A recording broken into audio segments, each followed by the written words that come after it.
Good morning, good morning. So a quick update on the pond room building. I just finished putting in some zip ties for the cabling. None of it's really up to quote unquote code, but I'm just trying to make sure I keep it up and out of the way and together. I'm pretty much done pulling all cable for this building. Added new circuits, one for a hot water heater down there, ran that over there to an outside plug. I will, where the dog is, have an outdoor kitchen. It's gonna be a 12-foot by 11-foot pad, and this fucking train keeps honking its fucking horn like it never used it before, and it was doing it last night, which is getting on my fucking nerves. But anyways, I was outside at the time. Inside it's not as bad or whatever, it's just muffled, but it's just like, you don't need to honk your fucking horn that much. I don't know what it is, if it's some type of signal. If anybody knows, let me know. But I mean, you don't, what's that? What's the point of that? Like, that's just a lot. And anyways, so that seems like noise pollution to me. So all the cable in here has been ran. All outlets and outside lights are working, so that everything's tested. There's a couple things I have to do in adding some of these like mud ring extenders here. So I have to add those to those boxes. I could just get a whole nother box and then just extend it out, but I already have those boxes there and I don't want to go through and do all that again. So I got the extension pieces there. So, and I'm liking, from now on, I'm gonna just be using the plastic new work boxes for anything that I do. Maybe even if it's like, unless it's, you know, because, well, you should use this for when it's gonna be behind a piece of drywall and quote unquote protected, just like Romex. You can't use this open, you know, because it's not protected. It has no metal cladding, no protection. In there, I couldn't use it because I'm not gonna put up any drywall or anything like that up in there. So it's just going to be exposed, and you know, you don't want that problem if anything nicks it or touches it or anything like that. So I will be using these new work boxes from now on, because I was using a lot of metal boxes, and these new work boxes are a lot deeper. The metal boxes are shorter, and then also my local store didn't always have all of these freaking boxes, so I usually like to use the metal boxes. But anyways, I got everything covered with plastic when it rains. Glass should be coming, you know, next couple weeks, so I'm eager for that. Got the TV mount up there, and I just did a little something interesting there because that is the 96-inch line. I'm gonna be doing all the boards 24 inches on center. I was told that is acceptable instead of 16 inches on center. But on the ceiling, I'm gonna do 2x4s instead of the 1x4s that I have on the wall. So there's that. But I want the TV mounted in the center. I already have the HDMI cables, and then I made my own cable whip here, which is what you see there. I got the live kind of just wire nutted off there, or stubbed off there. So I'll hook up a female receptacle to that. I already have it. I just got to hook it up, and I'll do that. It's easier to pull the cable when it doesn't have an end on it. So I'm gonna do that once, like probably one of the last things I do, especially with this whole thing closing up. Looking to probably get the AC unit in here and just have it in here and ready. What I also might do is get the electrical done sooner than later. We'll see. I'm running low or close to low on cash from what I did. So I am, you know, picking and choosing my battles. Like, I gotta order all the stuff for the dock and get that out, or get that in, and then go from there as well. Anyways, that's not what this video is about totally. You know, I usually do a quick update. Got the data connections there. I got one data connection there as well. So that's a regular data connection for a wired connection, for just like if I want to hook up a wire. This one here is for access point. That one there is for a camera, because I always like to have cameras and everything now. And then I got one spool of cable there, and that's for an external access point. So that's ready to go and ready to get hooked up. And then I got backing for it in terms of like a board that I can screw into and mount the access point outside. But everything looks good with this. Moving on to the point here. We get so enamored, 5 minutes in, we get so enamored with aesthetics. So I've been watching this guy online, and he has a really great presentation. I think he has really good, his content like stands on its own, right? Like it is great content, yada, yada, yada, right? Like it's good stuff. I think he has a good aesthetic, and then he also has good content that is meaningful past the aesthetic. So like, it's just good, plain and simple. It's just good. So with that being said, let me just prop this up here. Sorry, it is a little bit, hopefully that doesn't fall. So he has a really nice aesthetic. But the problem is we get so caught up in the aesthetic, and this is not him, it's just, he's just inspiration for it, because he's in Atlanta and he does that, an aesthetic that resonates with me, an aesthetic that I like. Okay, I guess it didn't stay up. An aesthetic that I like and I can appreciate. But, you know, what happens when the aesthetic is essentially, what happens in cases where the aesthetic means more to the listener, to the audience, than the actual content. And that's a problem that, you know, is a human problem, right? This is not any one group of people, but that's a human problem where we get so caught up in a person's aesthetic, the hero's journey, and how the hero looks, and how, you know, you don't really have ugly heroes. When in actuality, if you look at some of the people that are behind a hero, they're probably the ugliest, but they might be the one that actually is the reason behind something, and then the person that you look at and see as a hero is just an avatar for them. I could look at, like, I think it's Gus Yamato, or Cus D'Amato or something like that, Mike Tyson's coach. I can look at a ghostwriter for a Drake or anybody like that. I could look at, you know, a stepdad behind, you know, a Zion Williamson or a Shaq, you know, a stepdad behind a Shaq or something like that. I can look at many different cases where the hero is not the hero that you see, and not calling them ugly, but they're just not the person that you would look at as the hero, because you probably wouldn't call maybe Shaq conventionally beautiful or anything like that. If I was to put some type of beauty marker on him or something like that. He was big, strong, athletic. To a woman, he was probably a 10. To a man, not so much, but something you could admire. Okay, maybe not Shaq. Maybe Shaq is the quote-unquote beautiful hero, you know, in a sense, because he's so big, strong, athletic, and you could admire him, you want to be him, and all this other stuff in terms of mirroring his play, his work ethic, and then his overall. And I know Shaq with his work ethic sometimes, but he got there, you know, and he had natural talent as well. So he leveraged all of that. But sometimes we get so enamored with the aesthetic that we don't understand, or we don't see the true heroes, or we don't see the true value in certain things, right?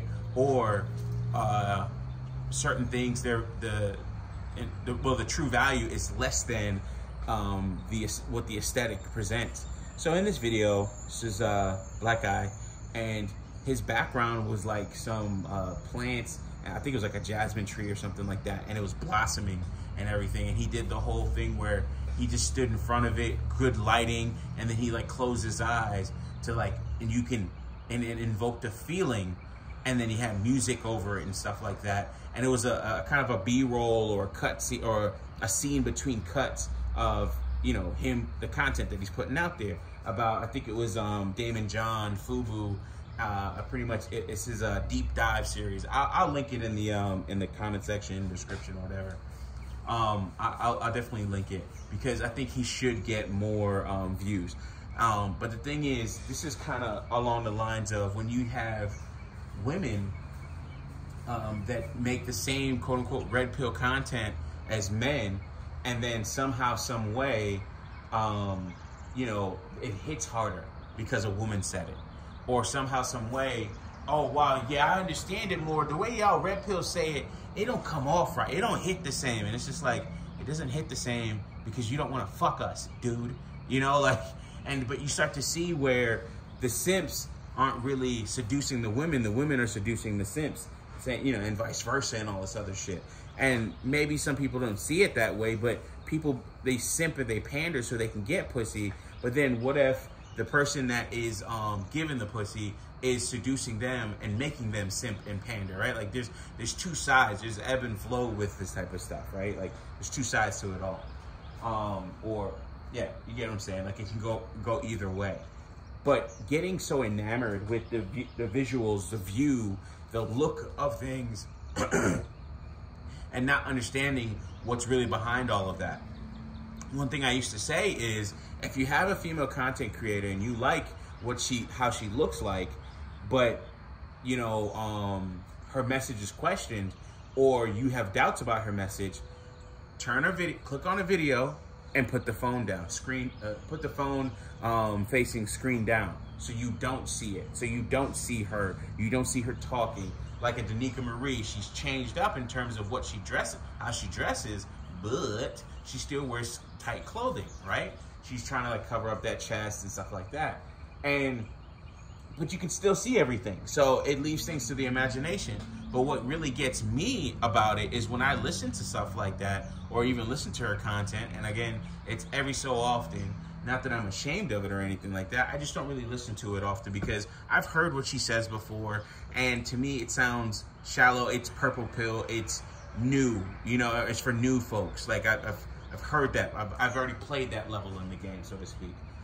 So when I hear, say, a Danica Marie, and I listen to her, I really listen on purpose with the phone face down. I already know what she looks like. I don't need to see how her mouth moves, how her body moves, when she's zooming into her face now and doing that type of stuff.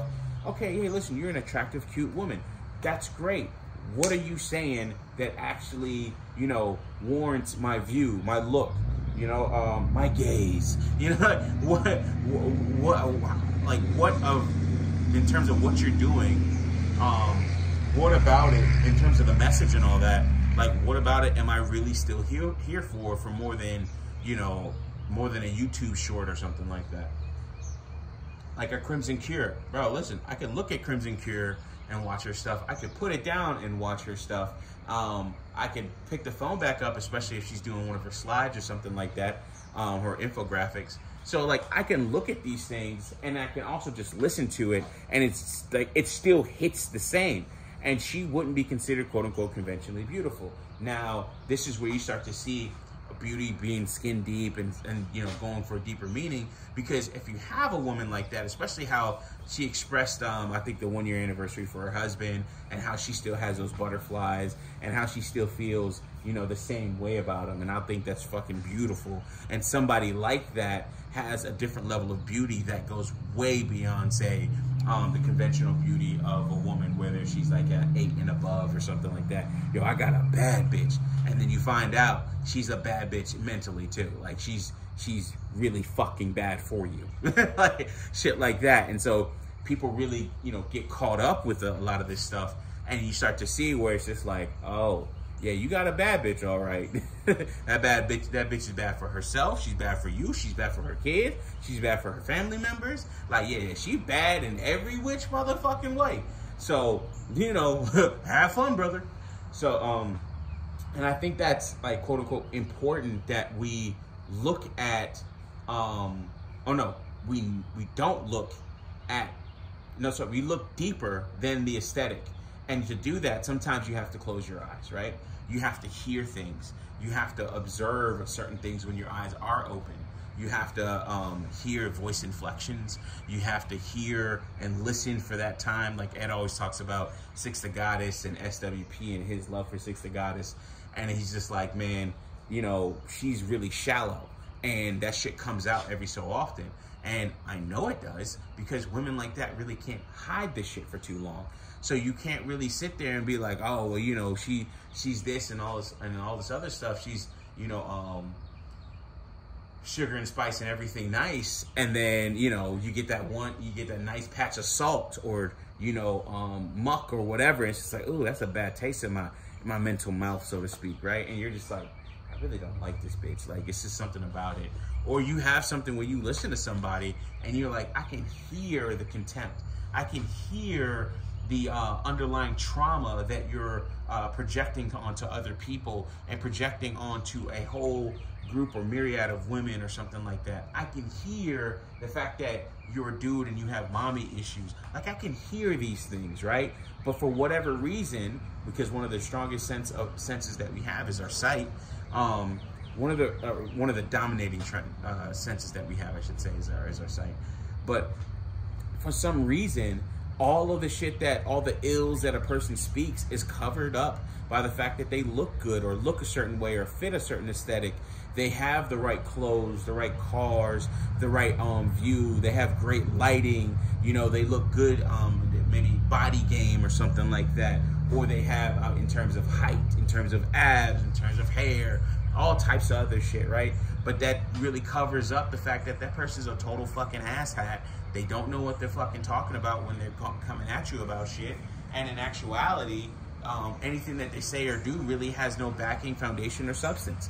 So it's like, you know, when I was watching his stuff, I had to like check myself and put the phone down, because I was like, you know, I really do like the aesthetic and so on and so forth. And I was like, well, am I listening to him because of his aesthetic? Am I listening to this guy and, you know, his great content because of it, of how he looks, how he's putting on the, you know, pause, I guess, on that, but how he looks, how he's putting clips together, how he's using his background and environment, you know, and angles and everything else like that. I think the guy's doing a great job. There's just one white guy that does kind of the same thing, and he goes around different parts of New York or different cities and things like that. And then he talks about some of the problems that are plaguing said city, and he has a script, and he cuts, and he cuts all over the place, and he has great great views and B-rolls and cuts in between that, you know, really give backing to his message, right? What he's trying to what he's trying to say verbally. And it sounds great. Him, on this, in a way, he doesn't have a quote-unquote a facial aesthetic or anything like that, but the aesthetic of his videos, how his videos are put together and spliced and everything else, it has a really good feel to it, and it has a really good look. But you could have something with a really good look, maybe a great cartoon or something like that, that looks really nice, but, you know, it's shit in terms of content, you know? It's shit in terms of story. It's shit in terms of, like, why am I watching this? This does not make any sense. You know, you can have that in maybe your first season or the second season of an anime or something like that. Like, I remember Terraform Mars. Terraform Mars, it was I was almost scared to watch it when the first season, because it was just so much like, holy shit, that, I don't know, I felt kind of like, I felt sometimes like I had jump scares a couple times, and I was like freaking the fuck out, and I'm like, yo, is this person gonna die? Like, it gave me a little bit of like anxiety. I was like, holy shit, you know, it was kind of a thrilling ride. And then the second season came out, and I was like, what the fuck is this stupid ass shit? I was so fucking pissed because they made it real kiddie. They made everybody looking like JoJo's fucking Bizarre Adventure in terms of color, in terms of styling and the body and everything else like that. And I was like, it's like Teen Titans versus Teen Titans Go, right? Like, you see the difference, like it's chibi Teen Titans, right? You know how they do the chibi characters. And it's just like, bro, why the fuck did they do this shit to such a great fucking animated series? Are you fucking serious? Why would you do this shit? You totally fucking ruined it, right? And then, you know, it's a more whimsical, it's a lot less serious. And I'm like, bro, this is bullshit. This is horrible. Like, these kids will never, I was just like, this is horrible. This is really fucking bad. And that's what kind of like, that's what kind of got me, you know, or that's what I kind of see, is where you have maybe something that's great or starts out great, and then the aesthetic gets in the way, whether it be good aesthetic or bad aesthetic, and then you can't even focus on the content. And then sometimes because of the aesthetic, the content does change, or because of the content, the aesthetic has to change, right? So I guess the whole point, and I guess I lost it there a little bit at the end, but tying it all up, I should say, is that you don't get too enamored or don't get too caught up on an aesthetic of something, right? In terms of beauty, in terms of, you know, get caught up on this, but don't get caught up on, you know, aesthetic and, you know, be able to, at some point, just put the phone down and see what happens. See if you still like it. See if you still like what the content that's being put out there. You know, like you have maybe a BGS stream or Ed stream or Grinch or something like that, and you don't really get caught up in the aesthetic with those, right? Especially like Ed, or especially like Grinch and then Ed, because you'll listen to what they have to say, because all it is just Ed usually in his car or something like that. His phone is just put down in just a random spot or something, or just not even on because it's a black tape edition. You put black tape over the camera. Same thing with Grinch. Grinch is always just black tape. He never shows his face or anything like that. But do you need him to? You know, Jason Black, you know, doesn't show his face, but do you really need him to for the content? And, you know, he has to deal with the fact that he doesn't show his face and what that does to his quote-unquote popularity and the content that he puts out there. But I guess he does it for a reason, because then his content might be hurt, or his message might be hurt or derailed by, you know, any of his personal issues or anything else like that. Stuff that's come out and stuff that a woman has put out about him, you know? So I guess that goes to show it doesn't really matter. Somebody's still they're gonna put out whatever the hell they want. So might as well just, I guess, quote unquote, show your face. Not it's a big deal for me, but I'm just saying in general. Especially if he wants to get to where he thinks he should be, just off the strength of his voice, which, I mean, we're visual creatures. If we were all blind, it wouldn't be a fucking problem. He'd be prominent, so on and so forth. A lot of other people would be prominent. And you know, actually that's a case in point would be that one woman where she showed a whole montage of all the men she was with over, you know, she was just like, being 24, 25, thinking I'd be married, or thinking I'd be married by 25, but me at 29, and then she shows all the different men that she was with, and then she wants to come out and say, well, you know, I did that because I understand the algorithm, I understand what happens and how these things work, blah, blah, blah. How do you guys know that I had sex with them or not? I didn't have sex with many of them, and all this other shit.